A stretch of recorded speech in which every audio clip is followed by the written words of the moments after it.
Eh, bueno, primero que todo, saludarlos a todos y todas. Hay algunos nombres conocidos por ahí que me da gusto al menos verle los nombres. Eh, Gracias Pablo igual por la invitación primero que todo y por la presentación. Así como dice Pablo, soy geólogo Watch de la primera generación. Y les quiero presentar ahora, hoy día, mi tema de tesis, que fue mi memoria de título, en colaboración con Codelco y con Exploraciones Mineras, que son dos compañías chilenas eh, con fines de exploraciones principalmente. ¿Ya? Exploraciones Mineras es una filial de Codelco, que es como el bracito que explora mientras Codelco hace todo el tema de producción y explotación. Y actualmente este trabajo está en el horno, por así decirlo, para hacer un paper. Así que hay varias cositas que están modificadas de mi tesis. ¿Ya? Como bien saben, en la U tienen acceso a las tesis, eh, y aquí hay algunas modificaciones, algunas reinterpretaciones de cosas, así que esta presentación tiene algunas actualizaciones. ¿Ya? Y el paper es en preparación junto con José Piquer, que es docente de la UACH, ustedes lo conocen, me imagino la mayoría, y Juan Hermosilla, alias Juan Betilla, también conocido en la UACH. Así que bueno, el título ya lo dijo Pablo, el control estructural de la mineralización de un depósito, de un yacimiento conocido como la UIFA, en honor al embalse que se ve ahí en el fondo, ya que es un embalse con ese nombre. Esto queda dentro del distrito del Teniente, ya que pertenece a Codelco en la región de O'Higgins. ¿Ya? Bueno, la ubicación, como les mencionaba, del depósito de la UIFA, está el yacimiento del Teniente, el super gigante Teniente, en la región de O'Higgins, ahí en la cordillera de Rancagua, en Chile central, más o menos a unos 30 kilómetros de Rancagua hacia la cordillera. Tenemos el pueblito de Sewell, que está en ese círculo rojo, ¿ya? Que es un pueblito que fue habitado hasta hace unos 40 años atrás todavía. Y 2 kilómetros al noreste tenemos este depósito, aquí donde se ve esa laguna pequeña, donde está la estrella, que corresponde al depósito de la UIFA, ya que es un depósito que actualmente ya está entregado en carpeta para el teniente, para el distrito, para que pase a proceso de factibilidad y poder ser explotado a futuro si es que así lo estima conveniente Codelco. Bueno, en cuanto al contexto geológico, nos encontramos en la cordillera principal andina. Ya estamos, aquí está Rancagua, más o menos, y nos encontramos en la cordillera principal andina, donde destaca principalmente lo que es la cuenca de Abanico, ya una cuenca en un principio extensional, donde se depositan rocas volcánicas, las que se ven aquí en color como más café, ¿ya? Estas rocas café son pertenecientes a la cuenca de Abanico, que su edad a escala regional varía desde el Eoceno, 34 millones de años, hasta el Mioceno, ¿ya? Localmente, aquí donde está el área del Teniente, se conoce como Formación Coya-Machalí, ya que es una especie de paralelo a lo que es la Formación Abanico, solo que más joven, ¿ya? Y está entre 23 y 13 millones de años para las rocas volcánicas, que serían la roca de caja de lo que tenemos aquí en el depósito principal. Después también está el CBMET, que en el fondo es el complejo volcánico máfico Teniente, ¿ya? Eh, que es un complejo de diques máficos, como bien dice la sigla, y más joven, ¿ya? Premineral también, es donde están emplazadas principalmente lo que tiene que ver con la mineralización de Teniente, que tiene entre 12 y 7 millones de años. Teniente está por ahí por los 4, más o menos, 4 millones de años. Después aquí en color rojo tenemos todos los cuerpos intrusivos que se emplazan en la cuenca de Abanico durante la fase de inversión tectónica, ¿ya?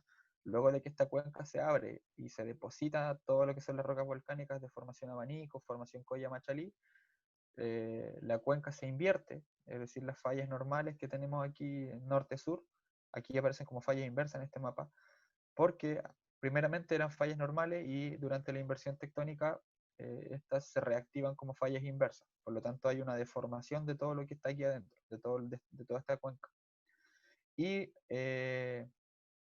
contemporáneo a esa inversión tectónica tenemos el emplazamiento de los intrusivos miocenos datados entre 12 y 7 millones de años, incluso algunos más jóvenes ahí en las cercanías de Teniente. ¿Ya? Esos cuerpos intrusivos y bajo ese régimen tectónico serían la fuente de los fluidos que generarían el depósito del Teniente y otros más en el norte como Río Blanco Los Bronces, por ejemplo. Y bueno, hay pórfidos y brechas que a la escala de este mapa no se van a ver, pero en otros mapas siguientes se los voy a mostrar, que en general bordean los 7 y 2 millones de años, que son los pórfidos fértiles que le dan la vida a estos yacimientos, y algunas brechas hidrotermales que también son bien destacadas, sobre todo en el depósito de la WIF. Entonces aquí está la estrellita, tenemos el área de trabajo, y si hacemos un zoom, esta es una imagen, bueno, aquí van a ver en adelante que dice Piquer et al. En preparación. Bueno, este es el trabajo donde el primer autor es el profe José, y después voy yo con Juan. Entonces todas las imágenes que están que van a ser utilizadas para el paper están aquí en la presentación, así que esto igual es como una especie de adelanto. ¿Ya? A escala local, entonces aquí tenemos en esta línea punteada lo que es el Teniente, la brecha Bryden, que está aquí en color celeste, que es como la brecha ícono del depósito. ¿Ya? Tenemos, y esta zona que está en el recuadro rojo, que es la zona de la WIFA. ¿Ya? Tenemos afloramiento de algunas brechas hidrotermales, por ejemplo, tenemos el afloramiento de algunas dioritas en color morado, púrpura, rosado también, otra monzonita, granodiorita, ¿ya? Y algunos cuerpos de brecha más pequeños que no se alcanzan a ver por la escala. Nuevamente por la escala dentro de la figura del recuadro no se alcanzan a ver las brechas hidrotermales de la WIF, pero la vamos a ver también más adelante. Bueno, el área, si se dan cuenta, en términos a escala de geología regional y geología local, está dominado por fallas oblicuas al arco, es decir, fallas noroeste y fallas noreste. ¿Ya? Y las fallas norte-sur están ligadas a los bordes de la cuenca, pero aquí nos encontramos bastante lejos del borde, estamos en la parte central de la deformación de la cuenca de Abanico. Bueno, como dice aquí, tenemos predominio de fallas oblicuas en la parte central, ¿ya? Y esas fallas oblicuas van a jugar un rol importante en lo que es el control estructural de la mineralización. Bueno, aquí hacemos un zoom, una imagen satelital de lo que es la WIFA. Este es el embalse, esa laguna que está remarcada. Aquí arriba tenemos la laguna La Negra, ya que igual es un embalse. Y acá lo que tenemos son trazas, ¿ya? Trazas principales. Esa traza que está ahí en color anaranjado es la traza de un túnel de exploración que la puerta del túnel está aquí donde tengo el cursor del mouse, y ese túnel fue realizado para hacer sondajes más profundos, obviamente. Esto es una proyección hacia la superficie. Este túnel pasa por abajo de todos estos cerros, incluso por debajo de la laguna. Y estas trazas de sondaje son los sondajes del estudio de mi tesis, pero más adelante se ve más detallado cuántos sondajes fueron utilizados para este trabajo. Lo importante aquí es que para ver la geología de la WIFA voy a mostrarles un pequeño perfil, ya un perfil A', que es el perfil de uno de los sondajes. De hecho, el sondaje está tapado por el perfil, para ver un poco de qué se trata la geología en profundidad de la WIFA. Entonces aquí tenemos la sección A', y tenemos un modelado de geología. Ya, a la derecha, esto que se puede ver un poco rojizo, no se ve quizás tan marcado, pero este cuerpo gigante que tengo aquí en el cursor del mouse es un intrusivo, ya, un intrusivo granodiorítico o diorita localmente, al cual se le asocian, como dice aquí, al intrusivo, está asociado a la tonalita Sewell, que es la tonalita más grande, que es como la fuente de los fluidos del teniente también. Tenemos asociada una alteración, por ejemplo, calcosódica, alteraciones potásicas, típicas del sistema de pórfido, pero poco desarrollada, ya bastante incipiente, una alteración sericítica y una alteración propilítica, una alteración de rocas verdes alrededor de todo esto. Y también tenemos brechas hidrotermales, como ven son cuerpos más o menos subverticales, ¿ya? Tenemos una brecha VXHT, que es brecha hidrotermal de turmalina 1, ¿ya? Y la 2, que es la anaranjada, que es como más superficial, es como un cambio de fase entre las brechas, pero pero según lo que se ve acá es prácticamente el mismo cuerpo, solo que cambia de alteración y de mineralogía hacia la superficie. Y una brecha polvo-roca aquí en color café también, que se observa bastante bien la verticalidad del, del, del cuerpo, ¿ya? Vemos que, por ejemplo, la profundidad en general de lo que se conoce la WIFA en base a los sondajes es bastante amplia. O sea, aquí tenemos la superficie a 3.000 metros sobre el nivel del mar y llegamos casi hasta los 1.700. Entonces, tenemos más o menos 1.300 metros de sondajes bien conocidos, incluso algunos más profundos todavía. Y asociada a esta brecha tenemos una zona de alteración que se conoce como clorita sericita, ya que está asociada a esta brecha morada que está aquí abajo, y una zona de alteración argílica en la parte superior que está asociada a esta brecha de color anaranjado. Entonces, estas las alteraciones de tipo pórfido relacionadas al intrusivo y las alteraciones asociadas a las brechas hidrotermales tienen harto que ver en adelante con lo que es la mineralización de este depósito, ¿ya? Y las leyes del yacimiento. Entonces, como les mostré en esta estrellita, tenemos estas alteraciones asociadas a este cuerpo, ya que es el intrusivo, y a las dos brechas tenemos distintas zonas de alteración también, de menor temperatura. Bueno, un poco de historia relacionada al yacimiento, de en qué consiste. ¿Ya? Es el primer gran descubrimiento del área del Teniente. Ya es un depósito tipo brownfield. Para los que no conocen el término de brownfield, cuando se está investigando o se está explorando y ya se conoce un gran yacimiento, un depósito en el área, en un contexto geodinámico conocido, en este caso el Teniente, y se buscan cosas alrededor, o estamos buscando algo parecido a lo que es el Teniente, se habla de exploración tipo brownfield, ¿ya? Por ejemplo, alrededor de Río Branco del Bronce, si nosotros nos podemos a hacer sondajes exploratorios, estaríamos haciendo una exploración tipo brownfield. A diferencia del término greenfield, que es cuando uno explora sin conocer algo de un tamaño importante alrededor. Entonces fue el primer gran descubrimiento y hasta ahora el único gran descubrimiento que ha pasado a exploración avanzada en el Teniente. Aparte del Teniente, sería la WIFA. Se descubrió el año 1982 en una campaña de exploración, en lo que se conoce como la brecha extravío. En una imagen les voy a mostrar dónde se ubica. Y en un principio fueron 3 perforaciones que totalizaron 600 metros entre las tres. Ya eran perforaciones de 200 metros que trataban de buscar el cuerpo mineralizado, porque ya se conocía una alteración en superficie. 2 años más tarde subieron a 7 perforaciones para ver bien de qué se trataba la anomalía. En los años 90 también se construye el túnel, ese que les mostré hace un ratito, la traza en superficie. Ese túnel se construyó para, bueno, primero para ver qué había dentro del túnel y también para seguir con el tema de los sondajes, ya para ahorrar metros, ya que si hacen algo desde un túnel, comienzas un sondaje ahí, te ahorras bastantes metros del cerro hacia arriba. En el 2013 el sondaje descubridor ya es bastante joven. Es un sondaje que tiene aproximadamente 500 metros de leyes de 1% cobre y 500 ppm de moli, algo bastante bueno. Y después de eso se inicia como el trámite para pasar a exploración avanzada, ya para ver las dimensiones del cuerpo, por así decirlo, agarrar el cuerpo por todos lados con sondaje y tratar de modelarlo. Eso se inicia el 2014 y hay varias campañas entre el 2015, 16 y 17. El 2017 se descubre lo que se conoce como el cuerpo central, que es un tercer cuerpo también de leyes importantes, ¿ya? Y con un sondaje ícono ahí que son más de 1.000 metros de 0.8% cobre.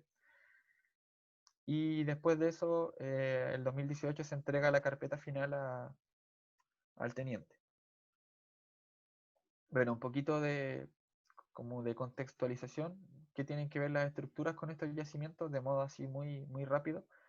¿Y por qué es relevante este trabajo principalmente? ¿Ya? ¿Por qué fue relevante?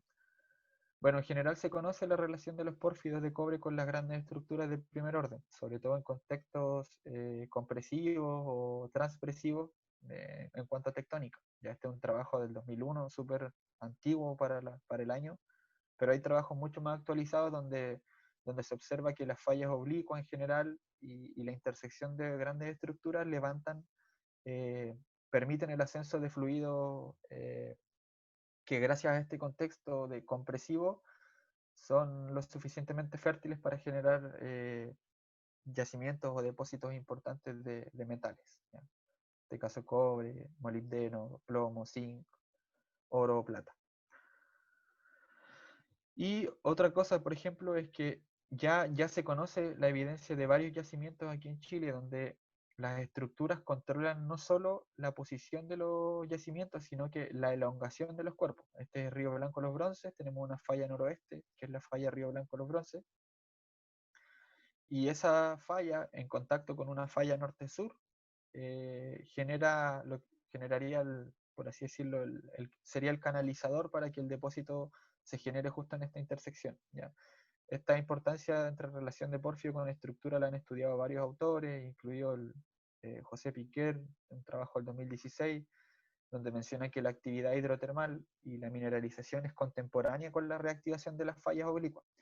Quiere decir que si ustedes, por ejemplo, analizan una falla y la falla tiene estrías en minerales sintectónicos, eh, eh, minerales sintectónicos, por ejemplo, que contengan algunos metales, ¿ya?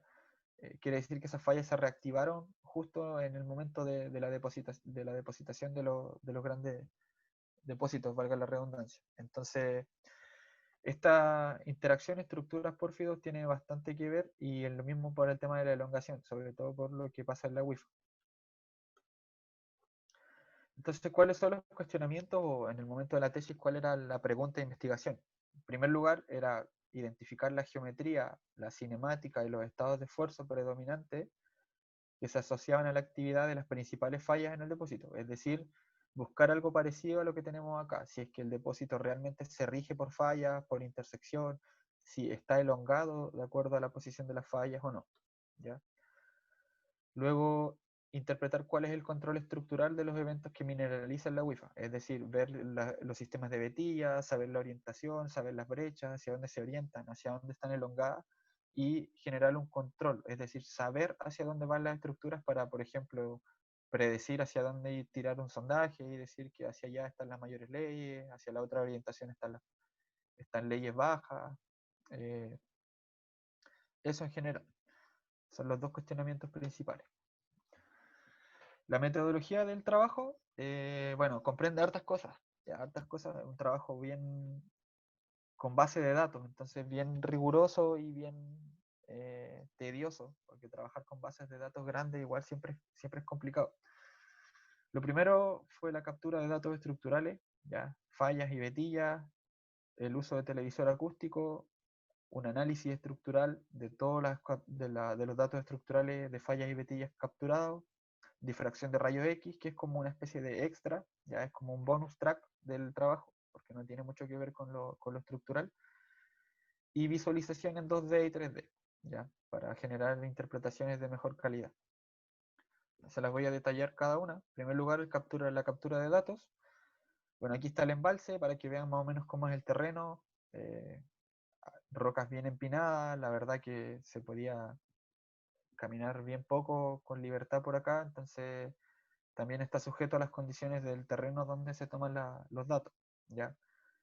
Esta es la superficie de donde se sacaron datos también. Después tenemos los sondajes exploratorios, que son como el núcleo de todo este trabajo. La mayoría de los datos provienen de aquí. Y el túnel de exploración, que como ven, bastante oscuro, igual es difícil interpretar cosas, pero algunas fallas importantes y algunos cuerpos de brecha se pueden observar adentro. Ya son bastantes metros de túnel y, y de ahí también extraje varios datos. Bueno, este es el fuerte del trabajo, el televisor acústico. ¿En qué consiste? Me imagino que no lo han escuchado mucho, hasta el momento que yo hice mi tesis tampoco lo conocía. Entonces fue igual un descubrimiento importante encontrarme con esta herramienta. ¿Ya?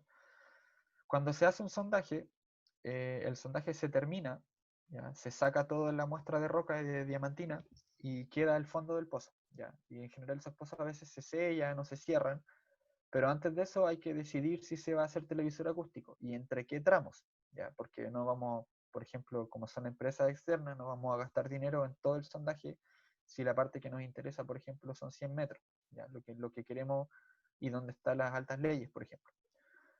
Entonces, se coloca una sonda, como la que se ve acá, que tiene muchos sensores, giroscopio, tiene una camarita, una cámara giratoria, ¿ya? Y se mide de fondo a superficie.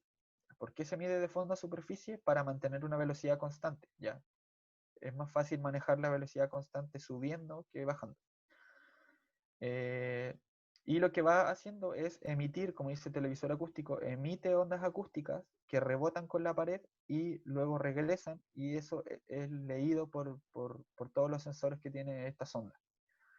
Entonces, depende, las estructuras que podamos leer y observar mediante el televisor acústico van a depender de las condiciones acústicas de la roca. O sea, si hay una falla, por ejemplo, rellenada por arcilla o espacios abiertos, tengan por seguro que el televisor acústico la va a identificar. ¿Ya? En ese sentido, es una herramienta súper útil. Y lo otro que es importante es que, a diferencia del testigo de roca que nosotros sacamos y que analizamos en una muestrera, por ejemplo, es que estamos sacando un dato real, porque estamos sacando un dato de la pared de roca, no del sondaje. Recuerden que el sondaje también se rota cuando lo vamos sacando. Entonces, al analizar la pared, lo que tenemos es un dato real. Bueno, fueron varios metros, cientos de metros de televisor acústico y varios cientos de metros de datos. ¿Ya? Aquí, por ejemplo, ¿qué es lo que hace el televisor acústico? Aquí en la imagen de arriba hace una reconstrucción. Esa línea que ven ahí es la lectura que hace la cámara de la pared del antiguo testigo que ya no está, ya de la pared del pozo, la envuelve, transforma ese envoltorio en un plano y genera un azimut y una inclinación, es decir, genera un plano para la vetilla, para la falla, lo que sea que nosotros hayamos identificado.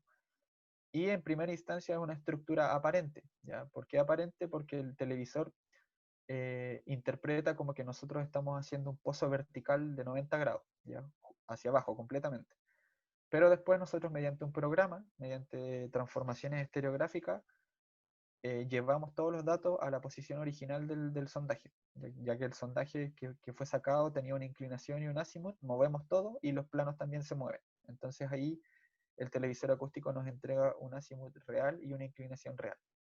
Y en el fondo tenemos un dato real. Pero ese dato real no tiene nada, o sea, no tiene información. Entonces lo que tenemos que hacer es corroborar este dato real con las estructuras, saber a qué vetilla nos referimos, saber si es una falla, una vetilla. Y aquí hay dos ejemplos, ¿ya? De lo que es una correlación entre lo que me da el televisor acústico y el testigo de sondaje. Por ejemplo, acá está como la parte que entrega el televisor, nos muestra la profundidad del pozo. Le hice un zoom, dice por ejemplo 614 metros desde el collar del pozo. Y nosotros nos vamos al testigo de roca, por ejemplo, al testigo de diamantina que tenemos en las bandejas, en la muestrera, y vamos al metro 615, por ejemplo, 614,8, y encontramos la estructura. Nos damos cuenta que, por ejemplo, este ángulo entre la estructura y el testigo ya es más o menos, se correlaciona bien con la curvatura o la longitud de onda de lo que muestra aquí. Después vamos al dato y tenemos que una vetilla tipo C tiene esta orientación, tiene un azimut de 128 y una inclinación de 80 grados. Y esto es un dato real que llevamos, por ejemplo, a un Excel y colocamos vetilla C, esta orientación. Acá tenemos otra estructura, por ejemplo, una vetilla conocida localmente como infill de anhidrita. ¿Ya? Infill quiere decir rellenador de espacios vacíos, ya en el fondo es como rellenar espacios vacíos a través de minerales que precipitan en esos lugares. Y si se dan cuenta, es una estructura un poquito más abierta, ¿ya? Una estructura de espacios vacíos mayor, por lo tanto el televisor acústico la identifica como una estructura más gruesa, con este color verde y con doble banda, ¿ya? De hecho, aquí en la lectura del número 2 se ve bastante bien que hay una discontinuidad bien importante. Entonces ahí nuevamente a la derecha tenemos los datos reales y tenemos la profundidad. Y una vez que está correlacionado, listo, tenemos un dato real. Eso multiplicado por 700 datos más o menos. Luego, Tenemos planos de falla también en los testigos, ¿ya? Y estos planos de falla, al igual que estas vetillas de acá, también se correlacionan bastante bien. El televisor acústico las identifica bastante bien porque son espacios abiertos. Entonces tenemos que ir al testigo de roca, ¿ya? Y tenemos que ver si hay alguna evidencia de estría u otro indicador cinemático que nos muestre hacia dónde se movió la falla. Si la falla es inversa, normal, sinistral, dextral, de rumbo. Y, por ejemplo, aquí hay varias fotitos del trabajo que muestra, por ejemplo, criterios cinemáticos como peldaños en fibras minerales, nuevamente. Acá tenemos un jog dilatacional en la letra F, ya que las flechitas están indicando hacia dónde se mueve el plano es una vetilla en el fondo, pero la vetilla también conlleva una falla, porque el relleno ocurre cuando ocurre el desplazamiento. Tenemos, por ejemplo, una vetilla que desplaza a otra, ya por lo tanto también actúa como falla cuando hay un desplazamiento, entonces también me sirve como dato de falla. Acá también tenemos otro desplazamiento de una vetilla anterior, ya nuevamente fibras minerales, otro jog dilatacional, más desplazamiento. Mientras más información tengamos, mejor. Y si esos planos somos capaces de leerlo en el televisor acústico, tenemos que tratar de llevarlo a un dato real, es decir, medir la estría. Ya recuerden que nosotros en un plano de falla medimos el plano de falla, pero también tenemos que medir el ángulo de la estría o hacia dónde se movió el plano de falla. ¿Y cómo hacemos eso? Mediante métodos artesanales, porque bueno, o sea, hay una opción de realizar sondajes orientados, ¿ya? Que le colocan como una rayita al testigo de sondaje y el sondaje sale orientado y nosotros tenemos que después darlo vuelta a nuestro, a nuestro juicio, pero son el doble de caro. Entonces, lo mejor es hacer televisor acústico con más información. Ya, todo esto tiene que ver, como estamos hablando de algo empresarial, siempre todo esto tiene que ver con gestión de recursos. Entonces, lo más barato era no hacer sondajes orientados y después buscar el plano de falla, orientar el testigo a cómo estaba el testigo originalmente, porque esos datos los tenemos, orientar la falla a como me dice el televisor acústico que está orientada, ya con el azimut y la inclinación, y recién ahí, mediante brújula, como está acá, medir la estría, ¿ya? Entonces, también para datos de falla, imagínense hacer esto con una base de datos de 200 fallas. Colocar todo esto aquí en estos taquitos de madera, girarlo y encontrar la orientación real. Es la forma de tener datos reales también. Bueno, después todos estos datos, ya captura de datos estructurales en superficie, en televisor acústico, en todo esto, vamos a un análisis estructural mediante varios software. Algunos los conocen. El StereoNet para ver la orientación preferencial de las estructuras, para ver hacia dónde están orientadas las fallas, las vetillas y los distintos datos estructurales que tengamos dentro del yacimiento. Luego el Folking, que es para identificar, es un análisis cinemático, ya es para ver los ejes de acortamiento y estiramiento, y definir si hay deformaciones homogéneas o heterogéneas. En simples palabras, una deformación homogénea sería que más o menos todos los puntitos azules estén cerca del cuadrito con el 1, ¿ya? Y que todos los puntitos rojos estén más o menos cerca en un campo considerable del puntito con el número 3, del cuadrito con el 3. Si esto está entremezclado, estaríamos hablando de una deformación heterogénea y los promedios que me darían estos eje P promedio, eje T promedio, no tendrían en realidad un significado geológico como interpretable, ¿ya? Pero cuando es una deformación homogénea sí se pueden interpretar algunas cosas. Y el método de inversión múltiple, ya que es similar al anterior, lo que hace es que tú tomas un grupo de fallas con todos sus datos cinemáticos. O sea, tenemos que tener la estría, tenemos que tener el plano de falla, tenemos que tener el sentido de movimiento, saber si es sinistral, dextral, normal o inverso.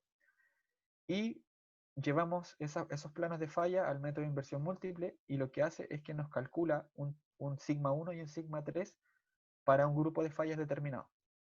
Entonces nosotros configuramos y lo que hacemos es buscar la posición de sigma 1 en base a todos los planos de falla que nosotros tengamos. Y los vamos definiendo, lo podemos separar por grupo. Y obviamente los colores tienen un significado distinto, que no voy a entrar en tanto detalle si quieren, quizás al final si alguien tiene más dudas. Pero en general los colores tienen significados diferentes, las orientaciones también tienen significados diferentes y la idea de esto es hacer un estudio bastante acabado de todo para tener un control más importante de las estructuras. Luego lo que les decía, el extra, que es la ya que tomé 8 muestras de minerales de clorita, ¿ya? Clorita de distintas zonas de alteración, con el rallador se hace un polvo de la muestra y se lleva a difracción de rayos X. Ya hay que hacer bastante muestras con cloritas en distintas ocurrencias. Ahí vamos a ver más adelante en qué ocurrencias. Y de ahí vamos a ver también los resultados de esta difracción y para qué sirve. Entonces, una muestra nosotros la metemos al laboratorio y, por ejemplo, estos son los PIC de un análisis XRD. ¿Ya? Algunos minerales, por ejemplo, creo que esta línea que está aquí es del cuarzo, ¿ya? Quiere decir que mi muestra tenía cuarzo, pero en general los PIC más importantes para demostrar que hay clorita son estos de acá, ya que está como entre el 7 y el 12, si no me equivoco. Si aparecen estos PIC aquí, así como en simples palabras, es que hay clorita. Después, en base a eso, se lleva un software estadístico que esa curva, el pic de la clorita, se le mide el ancho a la altura media, ¿ya? Que lo hace el programa, y mediante una fórmula, que es una relación empírica de este trabajo sacado del 2011, podemos estimar la temperatura de cristalización de la clorita, ¿ya? Mediante esta fórmula, donde R es la razón entre el pic 1 y el pic 2. Este es el pic 1 y este es el pic 2. Se mide la razón entre lo que mide el ancho de esta altura y el ancho del otro pic, y lo que entrega es un grado de cristalinidad, ¿ya? Y una temperatura aproximada. Ahora, es un método semi-cuantitativo, ¿ya? Porque igual hacen cálculos, igual tiene que ver con números, pero no es exacto, ya es una temperatura estimada, entonces no es ni cualitativo ni cuantitativo, sino que está ahí entre medio. No es, por ejemplo, como hacer termometría, que ya eso es algo totalmente cuantitativo. Y la visualización en 2D, bueno, ustedes saben que tenemos que manejar la visualización de mapas, secciones, y además del leapfrog en 3D, que ahora estoy jugando con él para ver cómo se ve, pero en general es eso. Bueno, las metodologías, las que les mencioné recién, todos los datos están plasmados más o menos en este mapa, ¿ya? Como les había mencionado, aquí está la entrada del túnel, ADIT 2700. ¿Ya? ¿Por qué se llama 2700? Porque comienza en la cota 2700. ¿Ya? Y estos cerros tienen aproximadamente 3003, entonces el ADIT cruza solamente la cota 2700. Y tiene una curvatura y tiene un brazo aquí hacia el lado derecho. ¿Ya? Varios de los sondajes se hicieron desde el túnel, entonces te ahorras todos los metros que tienes encima. Los sondajes que están en color celeste fueron los sondajes hechos para este estudio. Las rayitas de color negro son otros sondajes que no fueron tomados para este estudio. Si no, creo que todavía no habría terminado. Las barritas amarillas son los tramos del sondaje. Esas barritas que se ven ahí son los tramos del sondaje que tienen lectura de televisor acústico. Como les mencioné, como este tema del tiempo del televisor acústico cuesta plata, hay que seleccionar muy bien las zonas donde queremos realizar el televisor acústico. Entonces no se hicieron en todos los sondajes ni en toda su magnitud. Y aquí tenemos varias muestras. Ya hay unas muestras de dataciones de argón-argón que son de la empresa, no pertenecen a este trabajo, pero sí pertenecen a la publicación. ¿Ya? Y lo que está en color morado son las ubicaciones de las cloritas, ya que esas son muestras de este trabajo de la tesis. ¿Ya? Son muestras de clorita para distracción de rayos X. Ahí están los códigos de los sondajes y las muestras de superficie están en color verde. Y esos puntitos verdes son todos los lugares a los que yo pude acceder en la superficie y desde donde pude tomar datos estructurales. Eso es como un compilado de todo lo que hay. Bueno, resultados. En general, hice una especie de caracterización geológica de las vetillas. Ya, este trabajo esto lo hice como extra porque analicé muchas vetillas, pero ya en el depósito había sido analizado por otros estudiantes de tesis y por el mismo geólogo a cargo del proyecto. Entonces lo que hice yo es una reinterpretación y volver a estudiar. Nunca está de más volver a echarle una revisión a esto y volver a definirlo. ¿Ya? Y esto fue lo que se entregó para la publicación actual. Entonces se definen, por ejemplo, vetillas, partimos de vetillas tempranas hasta la letra A, hasta la H, que es las vetillas más tardías, ya en cuanto a temporalidad. Tenemos las vetillas de turmalina albita, ¿ya? Que como su nombre lo dice, tienen turmalina y albita. ¿Ya? Después están las vetillas tempranas. Acá, por ejemplo, tenemos un ejemplo de vetilla B, ya acá en la letra B, una vetilla B con sutura de molibdeno, de molibdenita y de calcopirita, que está cortando a dos estructuras de turmalina albita. ¿Ya? Después tenemos en la letra C una vetilla B también, típico con esa sutura central, con cuarzo diente de perro y con la sutura de bornita. Después tenemos en la letra D una vetilla C, ya reutilizada en la sutura por un infill. Después voy a explicar cuando llegue aquí de qué se trata.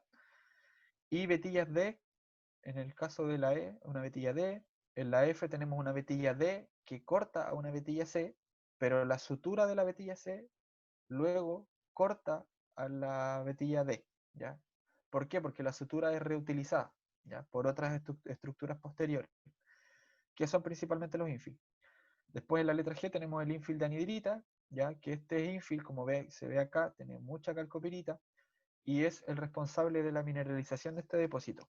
La mayoría de lo que paga, por ejemplo, aquí en este depósito está asociado a los infill de anhidrita, que rellenan espacios vacíos y reutilizan las suturas de estructuras anteriores, ¿ya? Vuelven a utilizar todas las estructuras que ya estaban abiertas antiguamente.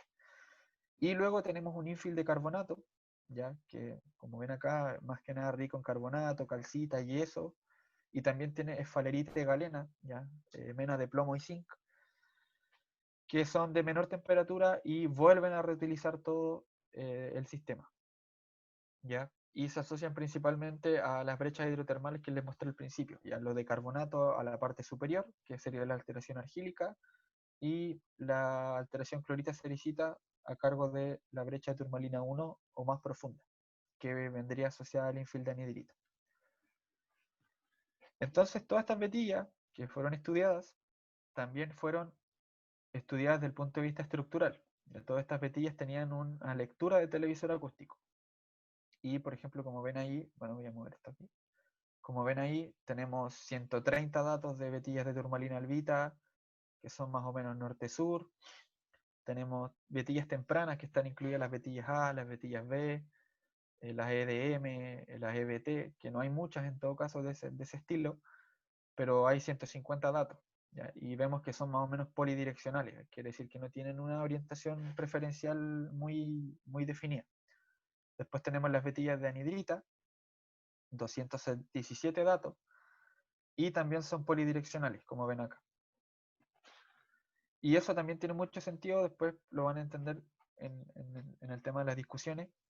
Y lo otro es porque reutilizan todo el sistema, entonces principalmente ocupan todas las estructuras previas que habían. ¿Ya? Luego tenemos las vetillas C, las D y las E. ¿Ya? Las C y las D corresponden a la alteración sericítica y tienen una orientación bastante regular. ¿Ya? Eran casi, o sea, la mayoría eran noreste. Tenemos 100 datos, 43 datos, que igual no es poco.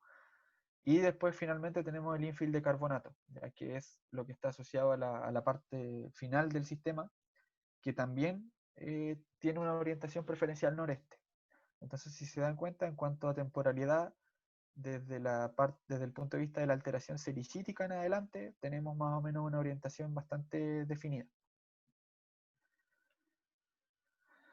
Bueno, en términos de geología, ¿ya? Las vetillas de turmalina albita las vamos a asociar de aquí en adelante a lo que es la etapa de premineralización. Ya estas vetillas no tienen mineralización de calcopirita, ni de molibdenita, ni de algún metal importante, y está asociado a una alteración que se conoce como calcosódica. Luego tenemos la alteración temprana, ¿ya? Que está asociada a todas las vetillas de la alteración potásica.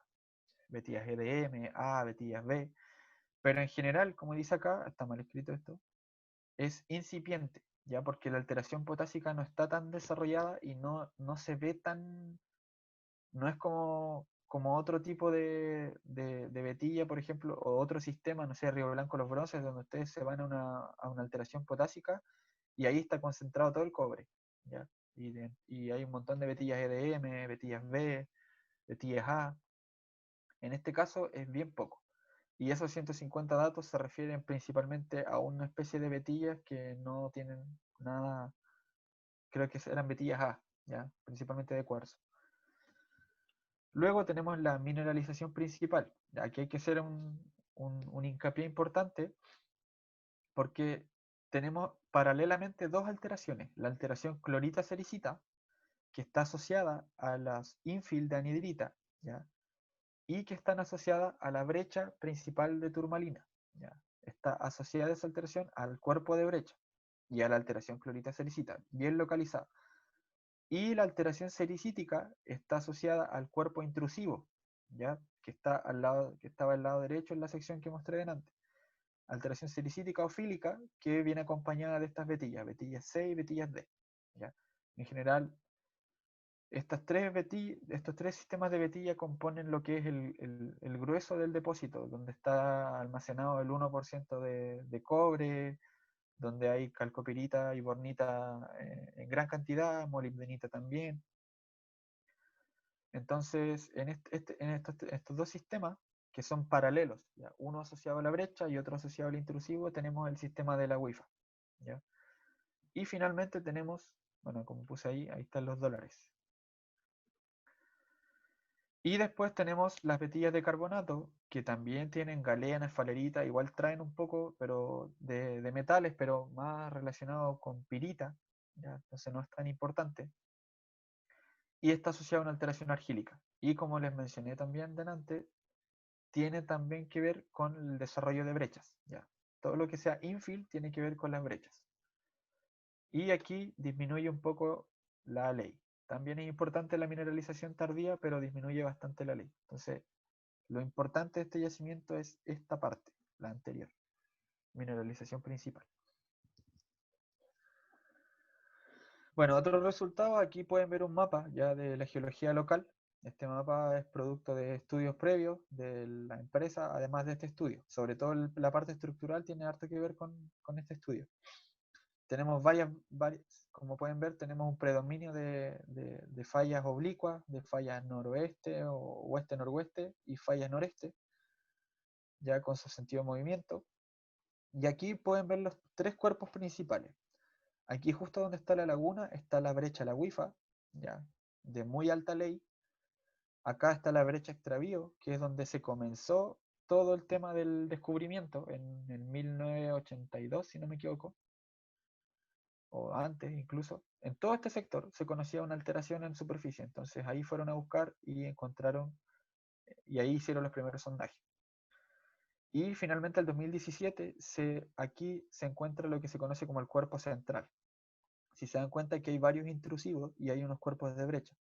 Entonces, la interpretación que se da mediante un sondaje en el cuerpo central es que las altas leyes estarían asociadas a una combinación entre la alteración de tipo pórfido asociadas al intrusivo y las alteraciones que están asociadas a la brecha. Pero finalmente eso que era tan llamativo el 2017 no terminó siendo tan bueno. Finalmente lo más importante era los cuerpos de brecha. Bueno, la totalidad de los planos de falla, esto incluye superficie y profundidad. Si ven el diagrama de Rosetta, tenemos que la mayoría son noreste, este-noreste o oeste-noroeste. ¿Ya? Son las dos orientaciones más predominantes. Casi no hay fallas norte-sur y hay pocas fallas este-oeste también. Y lo que muestra el diagrama de aquí abajo es que en general son casi todas fallas subverticales. ¿Ya? En general son fallas de alto ángulo. Luego tenemos los planos de falla con información cinemática completa, es decir, a los que se les pudo medir la estría, a los que se les pudo medir el sentido de movimiento. Y ahora bajamos de 157 a 97 a 93 planos de falla. Y vemos nuevamente lo mismo, que los planos noreste predominan y los oeste-noroeste. ¿Ya? Lo mismo, fallas subverticales. Ahora esto, si lo dividimos, por ejemplo, en las fallas que son de movimiento sinistral, nos damos cuenta que hay una polarización, es decir, las fallas oeste-noroeste se mueven de forma sinistral, ¿ya? Y las fallas noreste, o sea, las fallas noreste, claro, se mueven de forma dextral. Eso en la mayoría de los datos. Entonces igual tiene que ver con algo tectónico, ¿ya? Que en general respeten bastante bien que los movimientos tienen que ver con la orientación, responde a algo tectónico. Bueno, los resultados del análisis estructural, no voy a entrar en tanto detalle en esto, pero en general, ¿qué fue lo que hice? Analicé todas las fallas. Aquí, como vemos, este número que está en negrita es el total de las 93 fallas con sentido de movimiento, ya, dextrales y sinestrales, y normales e inversas. Acá ven la densidad de los planos de falla, que muestran que la mayoría son noreste y oeste-noroeste. Acá está el análisis cinemático, que muestra que hay una deformación homogénea. Si se dan cuenta, los puntos azules y rojos están todos entremezclados. Y las posibilidades de sigma 1 y sigma 3. Entonces aquí lo importante es diferenciar de los 93 planos de falla, empezar a hacer grupos, empezar a seleccionar grupos de falla. Y tenemos primero las fallas que cortan a rocas volcánicas, ¿ya? Que de esas 93 son 40. Ya se nos va restringiendo un poco lo que es los grupos de sigma 1 y sigma 3. Todavía es un poco como alocado todo esto, pero se nos va restringiendo un poco más. Después los planos de falla en rocas intrusivas, acá vemos que hay un desorden de sigma 1 y sigma 3, y eso tiene que ver también con algo que es una interpretación posterior, que en general no tienen, al no tener un orden de sigma 1 y sigma 3, quiere decir que lo que domina en las fases intrusivas es la presión de fluido, ¿ya? Quiere decir que el fluido tiene más fuerza para romper la roca en cualquier dirección que ser controlada por la tectónica local. Ya esa es como la interpretación que se hace de esto, más adelante. Después tenemos 12 planos de falla asociados a pórfidos y brechas. Ya acá tenemos, por ejemplo, un clúster chiquitito de sigma 1 noreste y sigma 3 vertical, lo que dominaría un régimen compresivo, ¿ya? Tenemos un sigma 1 subhorizontal, noreste, con esa orientación, lo van a ver más claro al final, y un sigma 3 vertical, que sería propio de un régimen compresivo, durante las brechas hidrotermales y durante las rocas de pórfido. Después hay un grupo de planos de falla que yo asocié a la mineralización principal. ¿Cómo las asocié a la mineralización principal? Por ejemplo, encontramos fibras, estrías en molibdenita, calcopirita en sombras de presión. Cuando había minerales de mena que estaban asociados al movimiento de los planos de falla, podíamos decir que el plano de falla se movió justo con la precipitación de esos metales. Por lo tanto, esa falla se movió justo en el momento de formación del yacimiento. Y para eso interpretamos 18 planos de falla, y como ven acá nuevamente un desorden de sigma 1 y de sigma 3, que eso también tiene sentido más adelante porque las brechas hidrotermales funcionan con presión de fluido y no se rigen mucho por el régimen tectónico de escala regional, ¿ya? Y después tenemos la mineralización tardía, que está asociada principalmente a carbonato, yeso, y las fallas que fueron identificadas dentro de ese grupo son 13 y muestran un claro clúster de sigma 1 noreste, similar a lo que vemos acá arriba, y un sigma 3 más o menos subvertical, que también denomina, o sea, resulta en un régimen compresivo, ¿ya? ¿Para qué es todo esto? ¿Ya? Esto se lo voy a mostrar más adelante, de para qué es todo este análisis estructural. Los resultados de difracción, ya yo les dije que esto era como un extra, que fue para medir temperatura, era estimar temperatura. Entonces las muestras fueron sacadas de zonas de alteración. Esta es la sección de zona de alteración eh, que le mostré anteriormente. Anteriormente yo les mostré las litologías, recuerdan que eran brechas verticales, y aquí las zonas de alteración. Y si se dan cuenta, están bastante ligadas a la morfología de los cuerpos. Por ejemplo, esta alteración argílica que dice acá, o alteración a clorita sericita, está asociada a la brecha hidrotermal 1. Y la alteración argílica de aquí arriba, en color celeste, estaría asociada a la brecha hidrotermal 2, ya que tiene que ver con la brecha hidrotermal en color anaranjado, ¿ya? Entonces, las muestras fueron extraídas de los sondajes, calculamos los metros de dónde estaban y procedimos a estimar las temperaturas. Entonces tenemos una temperatura, por ejemplo, de 276 grados para los cuerpos de brecha, 260 para el otro cuerpo de brecha. Aquí está la ocurrencia en el lado izquierdo, en que, por ejemplo, la clorita en clastos de brecha hidrotermal, clorita en clastos de brecha hidrotermal. Y si se dan cuenta, la brecha hidrotermal 2 es de menor temperatura, como habíamos estimado, porque la alteración también es de menor temperatura. Entonces eso correlaciona bastante bien. Clorita reemplazando máficos en una diorita, por ejemplo, que entrega una temperatura de 280 grados. ¿Ya? Luego hay una muestra que fue obtenida del túnel de exploración que da 285 grados más o menos. Luego esta es otra sección de otro sondaje donde se sacaron también 4 muestras, ¿ya? Y tenemos, por ejemplo, temperaturas de 284 para clorita en máficos de una diorita. Tenemos la menor temperatura de las muestras, que es 205 grados, y esa temperatura tiene que ver con clorita sintectónica en un plano de falla, ¿ya? O sea, tomamos el plano de falla, raspamos la clorita sintectónica y era una falla postmineral, por eso tiene una temperatura más baja, ¿ya? Una falla que se reactivó después de todo el proceso de mineralización. 275, otra temperatura, y 285, ya que es clorita en el halo de una vetilla C, directamente del halo. Entonces esas son las temperaturas promedio del sistema y desde donde sacamos las muestras. Obviamente hay temperaturas de inclusiones fluidas que dan 500, 400 grados, pero asociado a la alteración potásica. Pero son de la empresa, no son de mi trabajo. Entonces, en resumen, lo que se puede observar de esto es que la mineralización principal asociada a la alteración sericítica, ya, del cuerpo intrusivo, cercano al cuerpo intrusivo, está entre 285 y 275 grados Celsius, que la alteración de clorita sericita asociada a la brecha, también de la mineralización principal, tiene unas temperaturas muy similares, ya recuerden, las interpretamos como más o menos contemporáneas. La alteración argílica, que es de la brecha hidrotermal 2, de la parte más superficial, que corresponde a la mineralización tardía, tiene menor temperatura, que eso también se corresponde bastante bien, y tenemos la reactivación de una falla postmineral con 205 grados Celsius. En cuanto a las especies identificadas, ya, lo importante de esto es que de cada muestra se identificaron distintas especies de clorita. Esto se hace con la difracción de rayos X. Clinocloro, por ejemplo, es una clorita rica en magnesio, chamosita rica en hierro. Y para lo que sirve esto es para delimitar la composición del fluido fuente, ¿ya?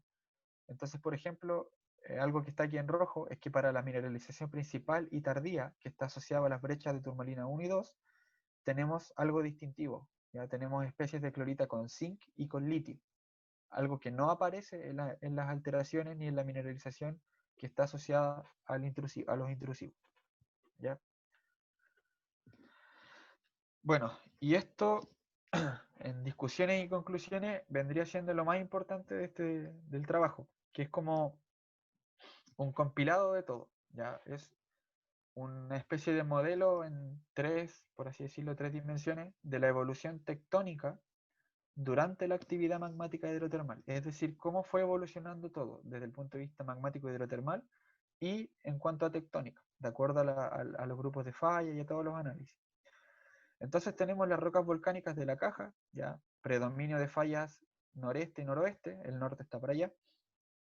Las fallas noreste son dextrales, las fallas noroeste son sinestrales. Tenemos un régimen tectónico transpresivo, que quiere decir que el sigma 3 está de forma lateral, no está en la parte de arriba, no es vertical, ¿ya? Y sigma 1 es este-oeste, ¿ya? Algo que hasta el día de hoy se puede interpretar, no sé, como la convergencia entre las placas, por ejemplo. Vemos un magma que asciende, ya que todavía no cristaliza. Esta es la etapa premineralización. Ya tenemos la edad de la roca volcánica entre 12 y 9 millones de años y una edad de este trabajo que tiene 9.6 millones de años para la roca de caja volcánica. Luego, esto evoluciona bajo el mismo régimen tectónico, se dan cuenta, no hay un signo de interrogación ahí porque no tenemos datos directos de esto, es una interpretación solamente.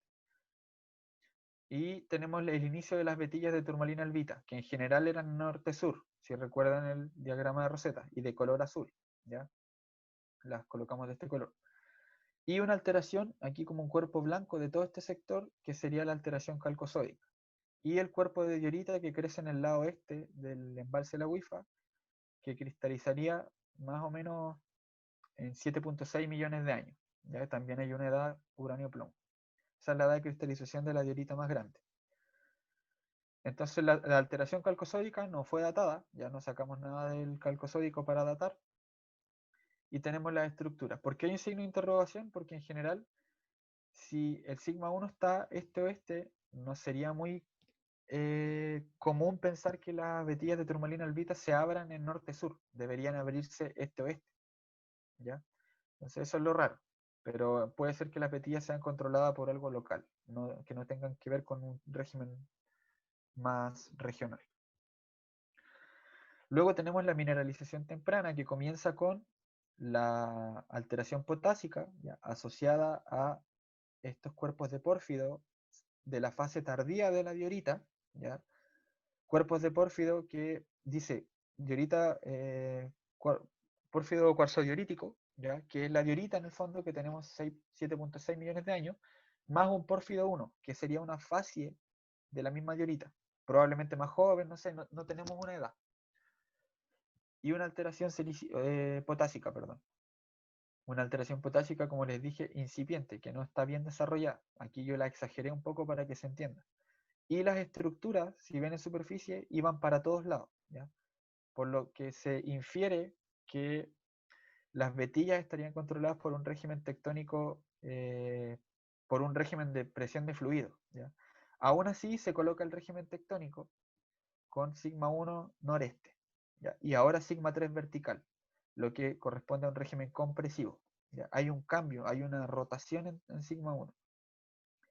Pero hay un signo de interrogación en las fallas porque bajo esta temporalidad no hay ninguna falla que hayamos podido asociar a este evento, ¿ya? Es más que nada por eso.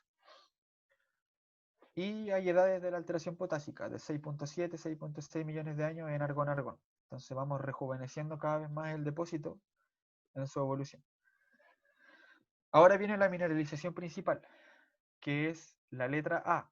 ¿Por qué? Porque les dije que era paralelo a lo que es el sistema del intrusivo. Aquí vamos a hablar netamente de la brecha.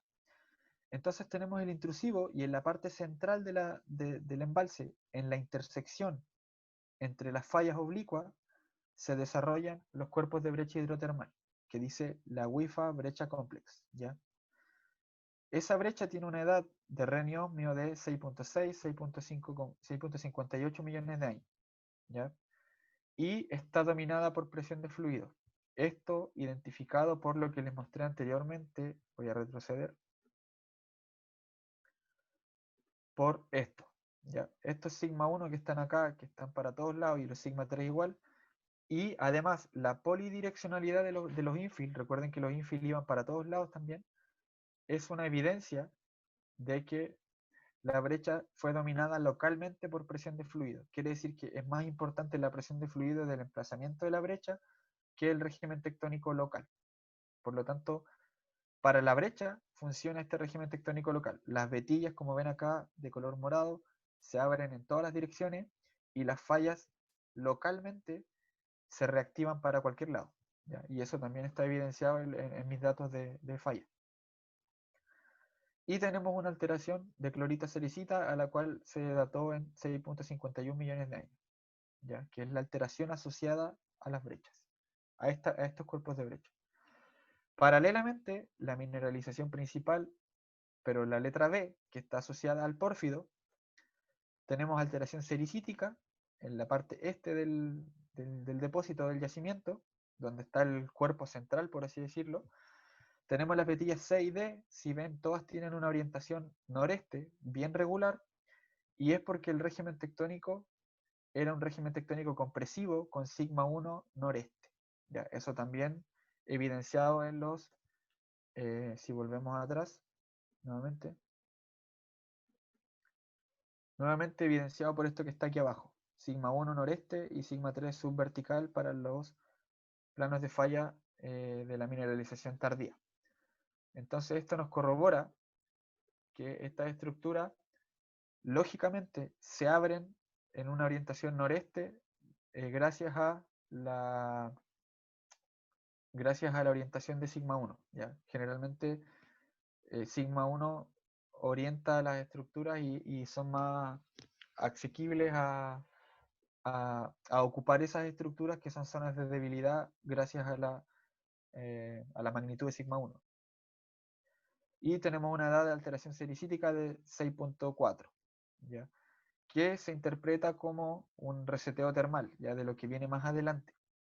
Un reseteo termal quiere decir que se alcanzó la temperatura suficiente para que el argón-argón se resete, ¿ya? Porque si esta alteración fuera contemporánea a la brecha, debería tener edades similares a esto, 6.5, 6.6. Entonces está interpretado como un reseteo termal. No hay más dataciones de esta alteración, entonces no podemos decir más. Y finalmente la alteración y la mineralización tardía, y aquí mostramos toda esta ensalada de cosas, donde lo que principalmente destaca es la aparición de una segunda brecha hidrotermal, ¿ya? Una segunda fase, o la parte superior, por así decir, de la brecha. Esto esquemáticamente es para que se entienda, bajo el mismo régimen tectónico, con sigma 1, donde las vetillas E se abren en posición noreste. Pero además reutilizan todo el resto de las estructuras que estén en cualquier otra orientación. Recuerden que para un fluido le es más fácil reutilizar estructuras que ya existen que romper roca nueva y hacer una nueva estructura. Entonces, aquí ya tenemos de todo, pero las orientaciones principales son noreste de las estructuras nuevas, las que abrieron roca, por ejemplo. No hay una edad datada para la alteración, ni tampoco para esa brecha tardía, ¿ya? Pero sí hay una edad datada para un pórfido, ¿ya? Que está aquí, P2, que es un pórfido postmineral, ¿ya? Que tiene 6.43 millones de años en uranio y plomo en circonio, ¿ya? Que es más antiguo que este argón-argón, entonces por algo lo interpretamos como un reseteo termal. Entonces esto es como el modelo evolutivo completo, con los cambios y las rotaciones de este sigma 1 y sigma 3 y sigma 2, y esa es como la interpretación final de la evolución tectónica y magmática hidrotermal del yacimiento y hacia dónde se orientan las principales estructuras. Entonces, a modo de resumen, ya en discusiones y conclusiones, para ir terminando, tenemos el mapa, la estrellita, que es la ubicación de la brecha de la WIFA, que si se dan cuenta está justo en la intersección de dos grandes estructuras oblicuas. Tenemos sigma 1, que durante la formación del depósito, sigma 1 localmente era noroeste, ¿ya? Recuerden que cuando en el lugar localmente donde ocurre la brecha es donde domina la presión de fluidos, pero eso no quiere decir que el régimen tectónico local sea el mismo, ¿ya? Es como una pausa, por así decirlo. Tenemos la falla de la WIFA, que es una falla oeste-noroeste, ¿ya? ¿Cuál es el rol de estas estructuras noroeste? Si se dan cuenta, son más o menos perpendiculares a sigma 1, entonces son sitios, son lugares idóneos para que el magma se entrampe, ¿ya? Que no permita el ascenso rápido, se diferencie, ¿ya? Acumule metales, los fluidos hidrotermales tengan el tiempo suficiente para diferenciarse y quedar ahí, ¿ya? Por varios millones de años. Después tenemos cómo funcionan, por ejemplo, las estructuras noreste, que serían las canalizadoras de acceso fácil, por así decirlo. Son paralelas a sigma 1. Las vetillas se abren en esta orientación porque les es más fácil abrirse en esta orientación paralela a sigma 1. Y estas dos, en su conjunto, si tú mezclas el magma, por ejemplo, que está entrampado y diferenciado, más una estructura noreste que facilita el ascenso, generas un espacio unidimensional, ¿ya? Una dimensión que acumula los fluidos, concentra los metales y finalmente termina siendo la canalización de la intersección de falla la que forma el depósito de estas brechas hidrotermales, ¿ya? Brecha la WIFA, brecha extravío y los principales cuerpos que están más enriquecidos en elementos metálicos.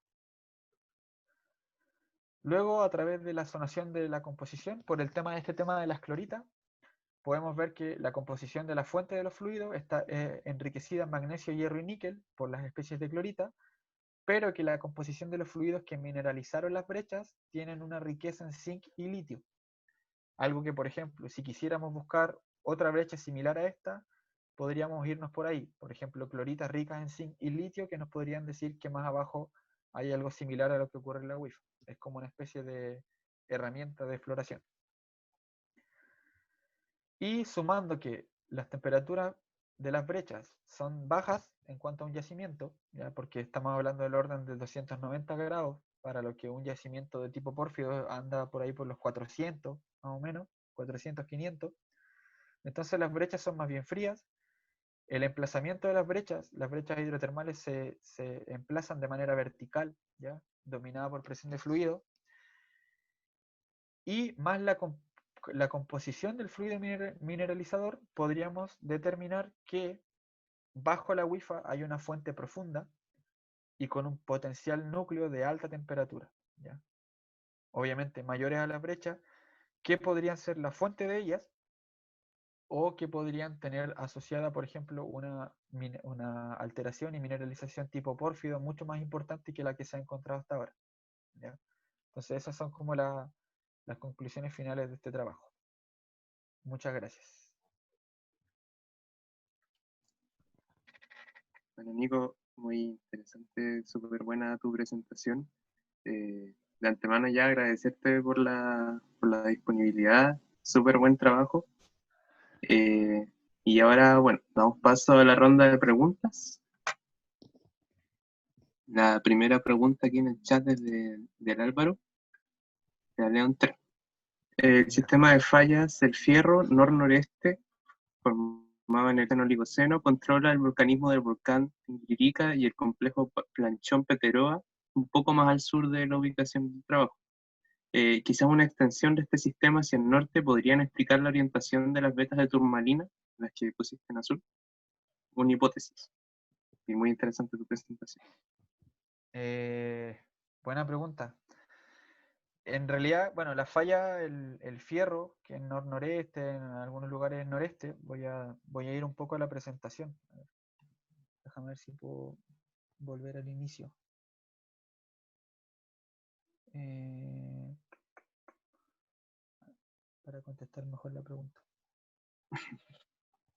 Bueno, a ver.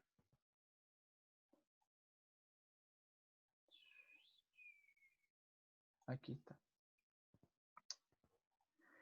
En general, esas fallas norte-sur y nor-noreste son de borde de cuenca, ya son de esta parte. De hecho, una de estas fallas es la falla del Fierro, ¿ya? Las que aparecen aquí en el sector este de la cuenca y también al sector oeste. Estas fallas norte-sur, claro, controlan el volcanismo porque en realidad, si se dan cuenta, el volcanismo actual está más al este de lo que son estos depósitos. Tenemos, por ejemplo, Río Blanco, los bronces, y el volcanismo está a la derecha. Acá tenemos el Teniente y a la derecha tenemos el volcán San José, más al sur tenemos el volcán Maipo, los volcanes que mencionaba Álvaro, si no me equivoco, son controlados en cierta medida por estas estructuras norte-sur, pero ya estamos hablando de un dominio que está mucho más al este de donde nos encontramos. Y justo me hiciste acordar de algo que quería mencionarle. ¿Por qué la importancia de este trabajo? En realidad no por, no por darme color ni nada por el estilo, sino que porque cuando yo llego a trabajar en la WIFA, todos los geólogos estaban convencidos de que la WIFA tenía elongaciones norte-sur. Así como les mostré, por ejemplo, el tema de Río Blanco Los Bronces, que era noroeste, controlado por una falla grande, ellos decían que era norte-sur el control de las brechas y buscaban las brechas hacia el norte y en orientaciones norte-sur, y decían que las estructuras no se veían en superficie porque estaban selladas, algo que es bastante loco. Entonces, evidenciar esto de que la mayoría del dominio de las estructuras es oblicuo en realidad era una forma de corroborarle a ellos que estaban equivocados, que no había nada norte-sur que controle aquí en el centro de la cuenca. Todo lo norte-sur está asociado al borde este de la cuenca.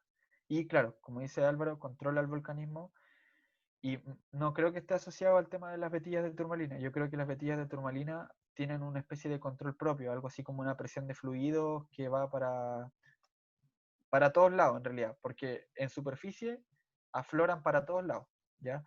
En profundidad en los sondajes justamente coincidió que eran predominantemente norte-sur, pero en general lo que yo vi es que en superficie las vetillas de turmalina iban para todos lados. Eso. Bueno, eh, bueno, mientras van saliendo más preguntas en el chat, yo tenía una pequeña duda con respecto a la composición de las cloritas.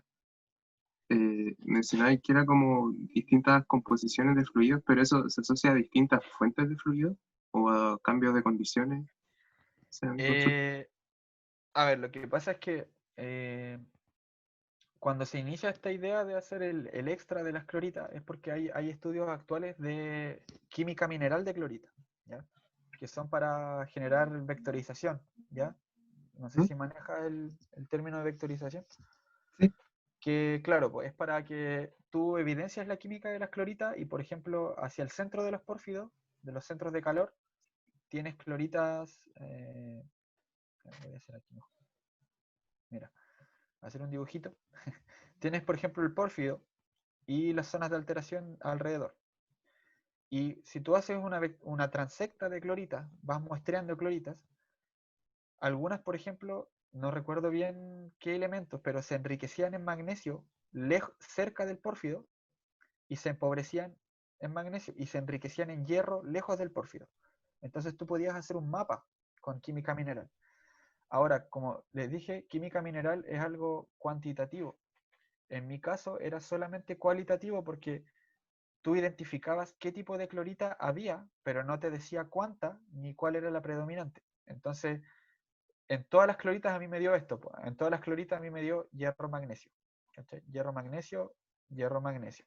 Entonces yo no puedo hacer una sanación con eso. claro, Pero lo que sí me diferenciaba es que las que estaban asociadas a las brechas tenían zinc y litio. ¿Cachai? Por un tema principal, porque aparecía la especie de clorita que tenía esa composición, pero no cuánto ni poder llegar a estar cerca de hacer un mapa como este. ¿Ya?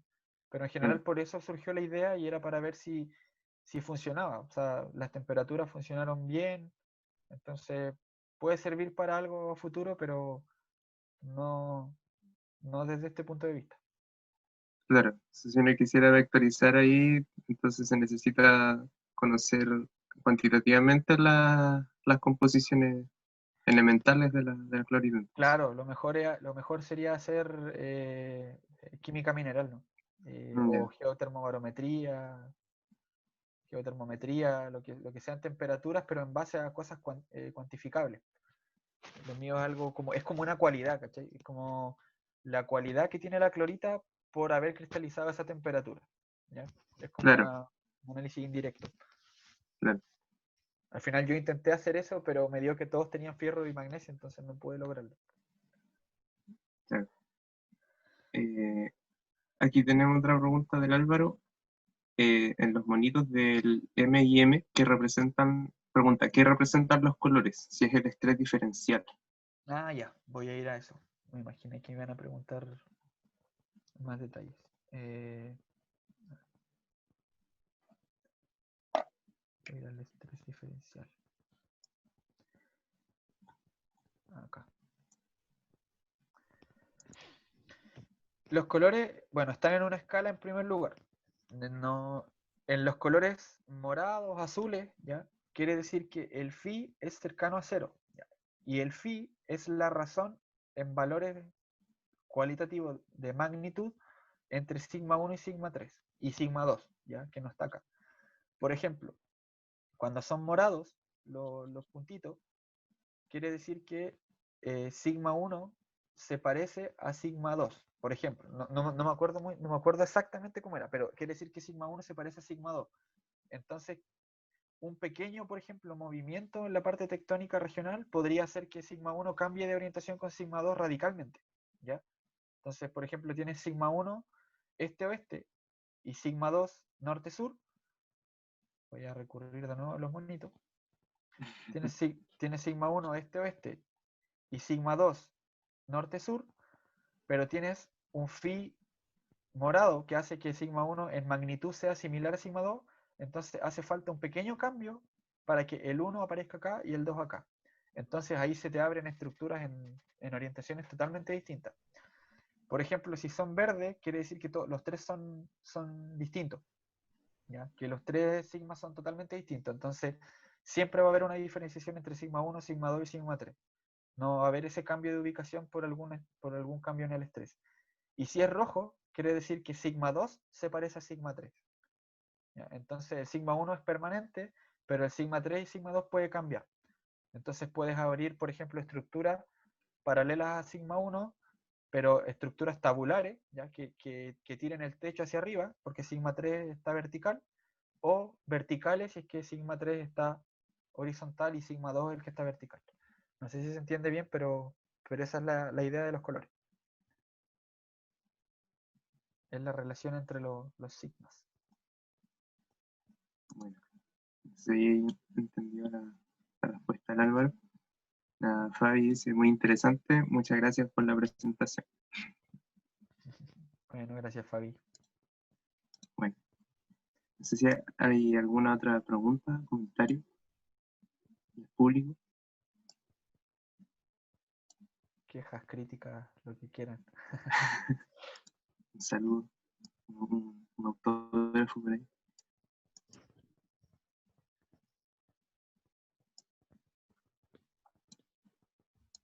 Bueno, si no tenemos más inquietudes, vamos a ir cerrando ya la presentación.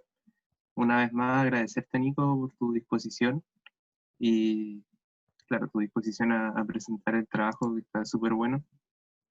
Y quedamos a la espera entonces de la publicación. ¿Para cuándo estamos menos pronosticados? Estamos a semanitas de enviarla. Yo creo que un par de semanas se envía y de ahí un proceso como de 4 meses, 6 meses, de 4 a 6 meses para que ya esté lista, pasando por todos los Ah, filtros. claro. Pasando por todos los filtros. Nada, pues Pablo, igual agradecerte por la instancia, por invitarnos. Ojalá que nos sigamos viendo los geólogos UH, ex estudiantes. Igual es una instancia bacán para volver a ver algunos nombres que hace tiempo no se escuchaban. Y que me invite a las charlas que sigan, pues. Así que Sí, pues, estoy a más que disposición. invitado. Sí, Estoy a disposición. vale. Ahí en Aníbal igual te manda saludos por el chat. Era el Aníbal, porque como no tiene el apellido pensé que no era. Sí, sacrifiqué el segundo tiempo del partido. Ya. Entonces, bueno, muchas gracias a todos los asistentes, gracias Nico, y muy buena tarde. Bueno, igual, gusto de verlos a todos. Y los nombres, aunque sea.